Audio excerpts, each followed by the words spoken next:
देहरादून से है। उत्तराखंड कैबिनेट की अहम बैठक सचिवालय में मुख्यमंत्री पुष्कर सिंह धामी की अध्यक्षता में बैठक हुई। बता दें कि ये बैठक जारी है। बैठक में मंत्री सतपाल महाराज, सौरभ बहुगुणा मौजूद हैं। सुबोध उनियाल और साथ ही रेखा आर्य समेत कई मंत्री इस बैठक में मौजूद हैं। चारधाम यात्रा के सफल संचालन पर विस्तृत समीक्षा की जा रही है। यात्रियों को बेहतर सुविधाएं उपलब्ध कराने पर भी चर्चा की जा रही है। स्वास्थ्य और शिक्षा विभाग की योजनाओं की प्रगति की समीक्षा हो रही है। राज्य के प्रमुख विकास कार्यों पर विचार विमर्श किया जा रहा है। सरकारी योजनाओं के प्रभावी क्रियान्वयन को लेकर दिशा निर्देश जारी किए गए। तो कैबिनेट की अहम बैठक जारी है। मुख्यमंत्री पुष्कर सिंह धामी इस बैठक की अध्यक्षता करें, जिसमें कि कई जो मंत्री हैं वो इस बैठक में मौजूद हैं। कई मुद्दों को लेकर इस बैठक में विचार विमर्श किया जा रहा है। तो सरकारी योजनाओं के प्रभावी क्रियान्वयन को लेकर दिशा निर्देश दिए जा रहे हैं। मुख्यमंत्री पुष्कर सिंह धामी की अध्यक्षता में ये अहम बैठक जारी है। बैठक में मंत्री सतपाल महाराज, सौरभ बहुगुणा मौजूद हैं। सुबोध उनियाल, रेखा आर्य समेत कई मंत्री इस बैठक में मौजूद हैं। चारधाम यात्रा के सफल संचालन पर विस्तृत समीक्षा की जा रही है। यात्रियों को बेहतर सुविधाएं उपलब्ध कराने पर भी चर्चा की जा रही है। तो वहीं स्वास्थ्य और शिक्षा विभाग की योजनाओं की प्रगति की भी समीक्षा हो रही है। और इसी पर ज्यादा जानकारी के लिए हमारे सहयोगी नासिर हुसैन जुड़ चुके हैं। नासिर, कैबिनेट की अहम बैठक जारी है, क्या कुछ एजेंडे हैं इस बैठक के, किन मुद्दों पर बातचीत हो रही है आज?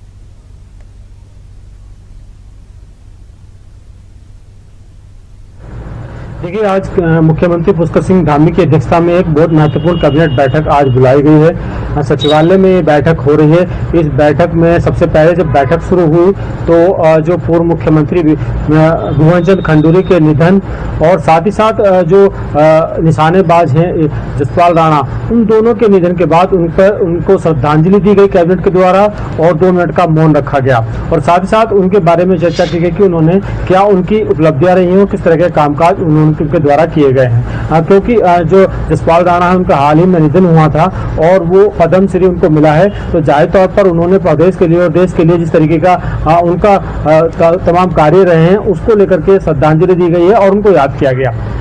साथ ही साथ अगर हम कैबिनेट के एजेंडों की बात करें तो कैबिनेट के एजेंडों में जो सबसे महत्वपूर्ण है, क्योंकि 2027 में कुंभ होना है हरिद्वार में, ऐसे में बहुत बड़ी जिम्मेदारी कहीं ना कहीं सरकार की बन जाती है और सरकार इन तमाम जिम्मेदारियों को निभाने के लिए और कुंभ से पहले कुंभ की तैयारी को पूरा करने के लिए आज की महत्वपूर्ण बैठक में कई महत्वपूर्ण निर्णय ले सकती है, जिसमें जो गढ़वाल कमिश्नर है उसके वित्तीय अधिकार बढ़ाने के साथ साथ जो महिला अधिकारी है उनके वित्तीय अधिकार बढ़ाने के अलावा क्या क्या कार्य होने हैं, किन किन कार्यों पर मंजूरी दी जानी है, इन तमाम चीजों को चर्चा की जा सकती है और इन पर महत्वपूर्ण निर्णय लिए जा सकते हैं। इसके अलावा क्योंकि परिवहन विभाग चारधाम यात्रा चल रही है और ऐसे में चारधाम यात्रा में परिवहन विभाग की खास जिम्मेदारी होती है, तो परिवहन विभाग से संबंधित कई मामले भी आज इस कैबिनेट बैठक में आ सकते हैं। क्योंकि एक 250 बसों का बेड़ा स्वीकृत कराने के लिए एक प्रस्ताव परिवहन मंत्री की तरफ से रखा गया है, तो उम्मीद है कि उस पर चर्चा होगी और जो आने वाला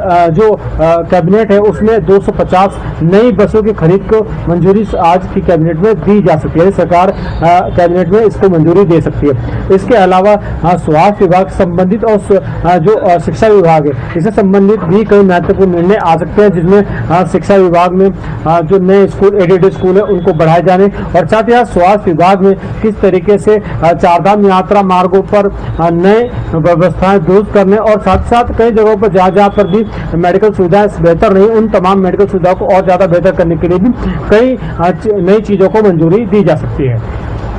नासिर, अगले साल चुनाव होने हैं विधानसभा के और उसको लेकर भी सरकार काफी एक्टिव है, उस लिहाज से मीटिंग कितनी अहम है? और दूसरा सवाल ये कि चारधाम यात्रा प्रदेश में जारी है, कुछ ही दिनों में मानसून भी आने वाला है, तो उसको लेकर क्या कोई खास व्यवस्थाएं हैं या उसको लेकर क्या कोई बैठक में चर्चा हो सकती है?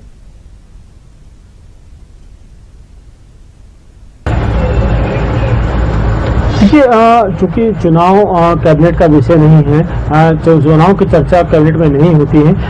अगर हम राज्य के विकास कार्यों की बात करें तो विकास कार्यों के तौर पर, क्योंकि चारधाम यात्रा लगातार उत्तराखंड में चल रही है, ऐसे में मानसून से पहले इन तमाम चीजों की तैयारियां कर ली जाती है कि यात्रा के दौरान किस तरह की दिक्कत लोगों को ना उठानी पड़े। जो यात्री दूर दराज से आते हैं, लाखों की संख्या में आते रोजाना उत्तराखंड का रुख कर रहे हैं, तो ऐसे में उनको किस तरह की समस्या का सामना ना करना पड़े, इसको लेकर के तैयारी की जा रही है। मानसून से पहले, क्योंकि अब मानसून आने वाला वाला है, तो जाहिर तौर पर कई जगहों पर रास्ते बंद हो जाते हैं, भूस्खलन होता है। जहां जहां पर भी इस तरह की व्यवस्था, उसको लेकर के पीडब्ल्यूडी और तमाम विभागों को पहले से निर्देश दिए जा चुके हैं। इसमें खास तौर पर क्योंकि इसमें वित्तीय खर्च ज्यादा होता है इन तमाम जगहों पर और फौरी तौर पर पैसों की आवश्यकता पड़ती है, तो इन तमाम वित्तीय समस्याएं पैदा ना हो, इन तमाम चीजों को लेकर के भी आज की बैठक में चर्चा हो सकती है और इस पर भी कई महत्वपूर्ण निर्णय लिए जा सकते हैं। साथ साथ जो ऐसी संस्थाएं हैं जिनको पैसों की आवश्यकता पड़ती है, उनके जो वित्तीय पावर है उसको बढ़ाने के लिए भी